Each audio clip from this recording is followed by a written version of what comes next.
Um, my name is Marty Crawl. For those of you who don't know me, I'm band director here at the high school in the music department chair, and also online now is Kim Wolbert, our choir director, and Stephanie Hansen, our orchestra director, and as well as Brian Nowak from Nowak Tours.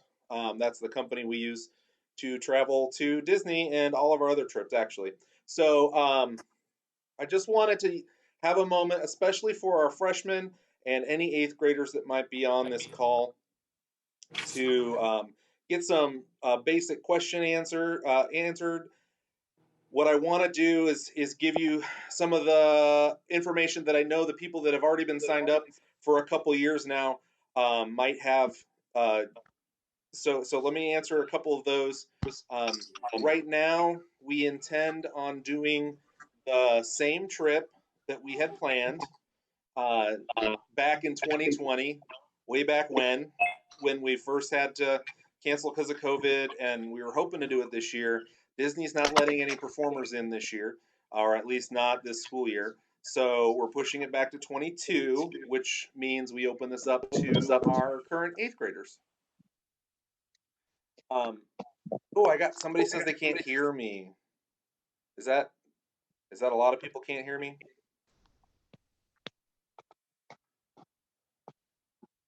Can you hear me? I don't want to continue if people can't hear me. I can hear you. Oh, good. All right.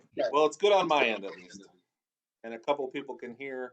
And excellent. I got some texts that say it's working. What I wanted to do is just tell you the first thing we know for sure is that we're planning to go to Disney next spring break. What we don't know yet is when that is. The school district hasn't officially adopted a calendar yet for the 21-22 school year, and why that is a big deal this time around is we've actually got spring break in two different sections. On one calendar, it's the week before Easter, and on another calendar, it's the week after Easter. So those will affect our itinerary. But what I've got posted and what you'll see tonight is based on what we had planned on doing last spring break. And this would hold true if we had spring break the week before Easter. If we end up going the week after Easter, we will have to make some adjustments just because of the amount of days in there. But trust me, once that calendar gets confirmed, we'll be able to get that out to you. So just real quick, I want to share my screen. Hopefully, I'm doing this right. And if I did that right, you're going to see my web browser here. And what I did was I posted everything up on the band website for now. So if you were to type in ashlandbands.org and go there, I'll type that in a sec. Or one of my boosters is on there. They can type it in while I'm clicking around. The very first thing that pops up on the band website right now is Disney Trip 2022 info. If you click on that, you'll get to a simple info page, and it's available at the top over here at the very end of the screen if you've got that available. So if I click on proposed itinerary, this is what I'm talking about, and I'm going to go through this super fast because it's all subject to change. You'll pop up this, and you'll see this even shows the dates, 2020 and all that. Okay. So the plan would be spring break would start on a Friday. We would leave a little while after school, about an hour and a half after school on Friday. You'd see all the events in here. We would drive overnight. Saturday, we would reach our hotel and go to the Pirates Dinner Adventure, which is actually a pretty good time. If you've ever done something like Medieval Times, it's that same sort of vibe, except instead of a big sandy pit with horses, we actually have a big sort of lake with a pirate ship in the middle of it, and people will walk the plank and whatnot. Then Sunday starts a lot of the touring things in this particular itinerary. We have the Animal Kingdom and Epcot. We've got on Monday, we've got the Magic Kingdom. Tuesday is when we'd go to Cocoa Beach and have a barbecue out there on the beach. And then Wednesday is Hollywood Studios. And then we hop on a bus and drive all night and come back. What those are the big things. We intend to perform each group based on whatever Disney approves. We put in our requests. Last year, the band was going to perform at the Magic Kingdom during their Festival of Fantasy parade. And if you look here on Tuesday, the choir and orchestra were going to perform at Disney Springs, which is kind of like an Easton on steroids. If you've been to Easton, they've got a great pavilion with a lake as a backdrop. So we'd shoot for those again. With this list, you'll notice every single meal is included, including as we drive down on the bus, they'll be handed money as they get off the bus to go and eat some fast food or whatnot. If we're in the parks, they'll get a gift card that covers their food at the parks. At the hotel, we have breakfast included, things like that. So with all that, this could be in any order and roundabout different ways, but these are all the things we're going to try to include. And if I go back, it shows you here how to log on at No Walk Tours. You got the full detail there if you've never logged on before, how to start an account. And if you have, then you can simply sign into your account that you've already registered and you're good to go. So let's see if I can come back. Mr. Kroll? Yeah. I was just making sure that, did you remember to push record? Yep. Sorry. That's okay. So we've got, those are just all the little pieces parts. And I want to introduce Brian Nowak so he can take over for a little bit and tell you about his company and what we have to look forward to, what the kids have to look forward to for their time at Disney. Well, thank you, Mr. Kroll, and thanks everybody for joining me tonight, or all of us tonight. Can everybody hear me okay? We're good? Okay, great. Well, Mr. Kroll told me I had 2 minutes. I told him it's going to take me at least 4, so he's going to have to be patient with me. But in all seriousness, I'm not going to go through excuse me, I'm not going to talk a lot. I know everybody's got, plans and things like that and busy schedules. But Mr. Kroll asked me just kind of give you a little bit of information on who we are, what we do, and what we facilitate. If you're not familiar with NOWAC, we've been around for about 25 years. We are located in Valley City, which is Medina County, so we're just about an hour north of you, not too bad. We are mostly a student tour operator.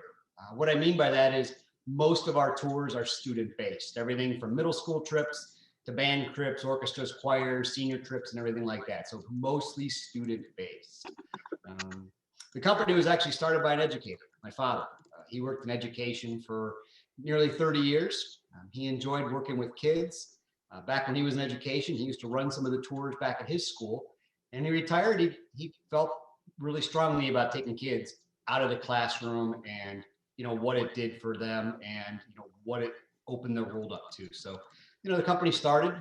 We've been working with Ashland, I believe, since 2016. So about 6 years, 7 years coming up in 2022, or 6 years, I'm sorry. I can do my math. But again, we work with a lot of schools in the area. We take a lot of groups to Disney. And a few things about us that I kind of think really sets us apart from the rest is safety, service, and value. When it comes to safety, we don't cut corners at all. There is none of that. In respect of, we're only going to use motor coach carriers that we know are going to do a good job. We know it's a 22-hour drive down to Disney. You want to be comfortable and you want to be safe. We're only going to do, work with vendors such as hotels, security vendors, and things like that, that we know are going to facilitate the best tour for you. Service, we try to be second to none. I think you'll notice once you start working with us and, everything from sign up to, you can get a hold of us pretty much 24/7 on our internet, on an email. You can always call our office. We try to walk through things. We're not a company that charges late payments. We're not a company that is difficult at all to deal with. We always try to work with families from every aspect of the trip, from start to finish, including the financial piece, which we know is often the most important part. And I mentioned value. We really, we understand that traveling to Disney is not inexpensive. It's an expensive tour, but we try to do everything we can to keep the cost down and provide a lot. One of the things Mr. Kroll mentioned was that we all inclusive. We really feel that's important. So we know the number up front is going to be a little bit of a sticker shock maybe to some, but everything's included, meals and things like that. And what we feel, we try to do fair allowances. We're not going to give you $10 in Disney in the parks because we know that's not going to buy you more than a popcorn and a drink. I think included for right now in 2020 was $30. So we try to make it where it is all inclusive. And once you get there, the out-of-pocket expense is going to be spending money for additional stuff. So we really try to make sure the value is there. So you're not getting to Disney and going, oh boy, I wish I'd have known this. Wish I'd have brought this. So we try to make sure you have everything you need for the tour. A couple things, going back to Mr. Krall's statements about dates and things like that. Once we know the dates, we will get working on them very quickly. Let's just say Mr. Krall gives us the dates tomorrow. We would probably have a complete itinerary and cost back to Mr. Krall within a week. That'll have all the information regarding registration, all of that. So we'll be able to turn that around very quickly. Disney just last week had some good news. They are back open to groups come June 1st of 2021. So this year, they anticipate their fall season to back to performances, back to March on Main Street, back to choral and orchestra and things like that. So they anticipate those to resume in the fall, but groups are already welcome coming June. They also have released their rates for 2022. So we will be able to get things, cost out very quickly. Unfortunately, as you can imagine, they did raise their rates from 2020. But, I think everybody kind of expected that. But once we get that information from Mr. Krall, the dates, we'll get everything turned around quickly. For those of you that might be online that have chose to keep your money from 2020 trips to 2022, once the new dates are given to us, your accounts will be activated. Currently, if you log in, you probably see your account still there for the 2020 trip. And that's to make sure everything is stable in that system. You can see that you can log into your account, see your balances or see what you have online. Once that gets changed to 22, all that information is going to be there. It'll show you all the payments you've made, fundraising, or anything like that. So that will all be carried over to 22 once we have that information.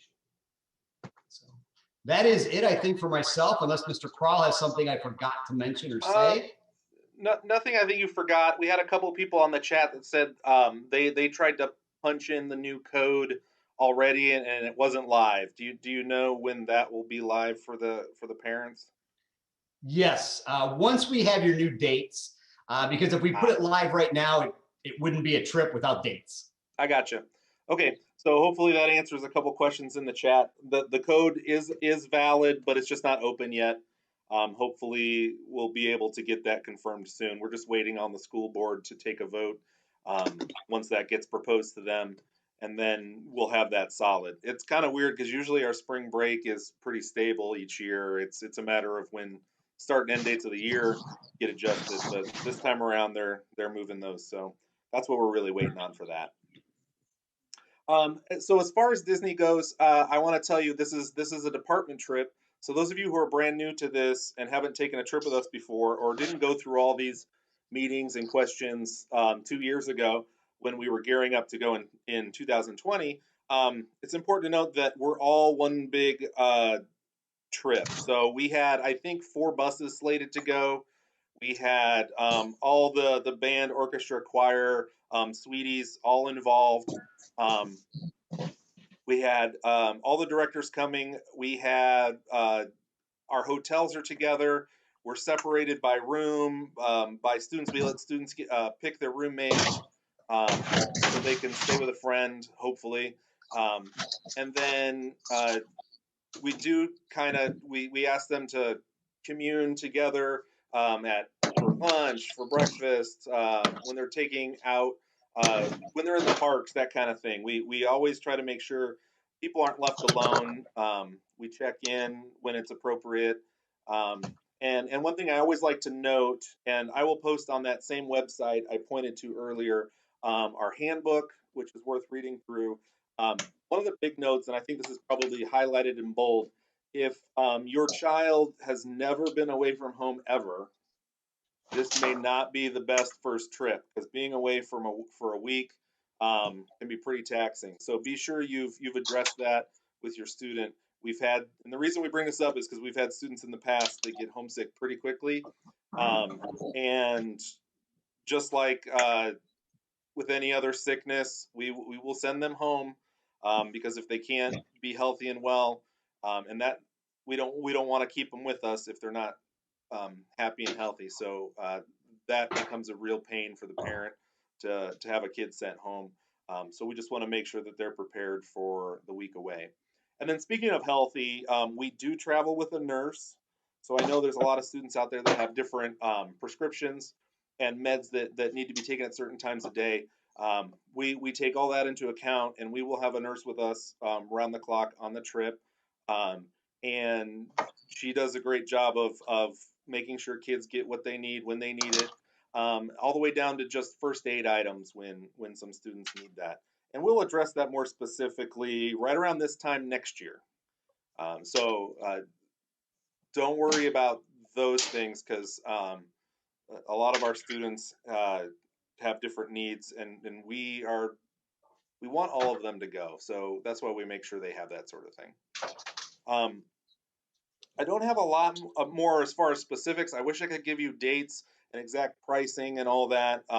We think we're close to it, but I just wanted, we had to get this out there and talked about it. What I do know is I've got, at least on my end, some parents that want to talk about maybe fundraising ideas. I think, figure out how to make breakout groups. So, what I'd love to do at this point is I want to let Brian go and thank him for his time, because I think I got most of the answers, and Brian answers all my texts and emails very quickly, um, if you have one. But I'd like to just break out in like band, choir, orchestra groups, and you can stay on and talk to your director if you need to. And if this is enough information to get you going, great. And we'll hope to talk to you soon. But you can email any of us too as well.